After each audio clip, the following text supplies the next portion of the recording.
శృంగేరి శారదాపీఠం 35వ పీఠాధిపతి శ్రీ శ్రీ శ్రీ అభినవ విద్యాతీర్థ మహాస్వామి వారి జీవితంలో నమస్కార ఫలం గురించి వారి భక్తులతో ఈ విధంగా చెప్పారు.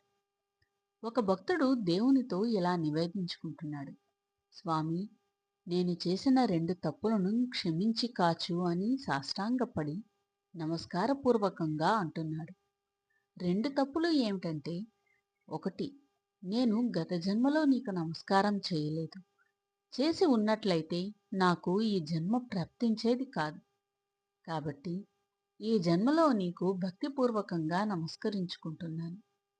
2వ తప్పు, నేను మరొక జన్మలో నీకు నమస్కారం చేయలేను. ఎందుకంటే ఈ జన్మలో నమస్కరిస్తున్నాను కాబట్టి నాకు మరో జన్మ లేదు. కాబట్టి ఉత్తరోత్తర జన్మల ప్రశ్నే లేదు. కావున నా ఈ 2 మహాపరాధాలను క్షమించి కాచుకో అని అర్థిస్తున్నాడు. మన భక్తి కూడా ఇలా ఉండాలి. మనము చేస్తున్నాం రోజు నమస్కారం. అదొక సాధారణ క్రియగా మారింది తప్ప త్రికరణ శుద్ధిగా చేస్తున్నామా? మనం త్రికరణ శుద్ధిగా నమస్కరించినప్పుడు మనము కూడా ఆ భక్తుని స్థితికి చేరుకుంటాం.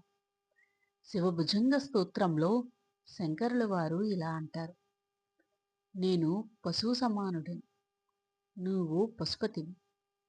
పశువు అయితే కాచవా అంటే నీ వాహనం నంది, కావున నువ్వు నన్ను కాచి కాపాడాలి. కాదు, నేను పశువు కన్నా హీనుడంటావా? నన్ను కాస్తేని నీకు దరిద్రజన పోషక అన్న నామం సార్థకమవుతుంది. నేను అపరాధాల చక్రవర్తిని, నన్ను కాచి నీ నామం సార్థకం చేసుకో.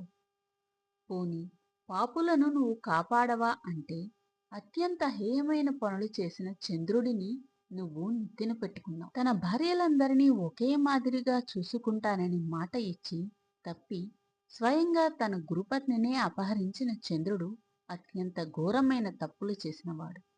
అతడనే నువ్వు రక్షించగలిగినప్పుడు నన్ను బ్రోచి కాపాడు మహేశ్వరా అని వేడుకుంటాడు.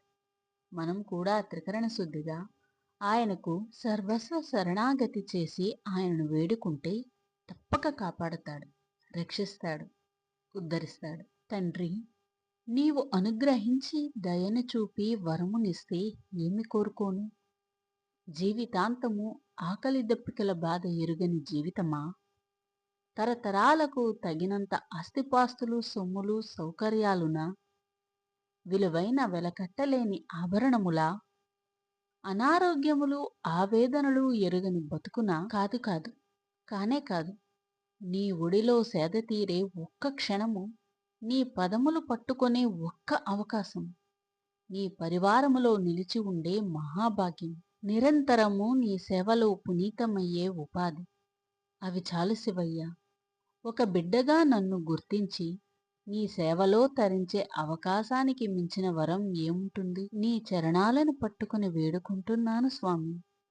హర హర మహాదేవ, శంభో శంకర.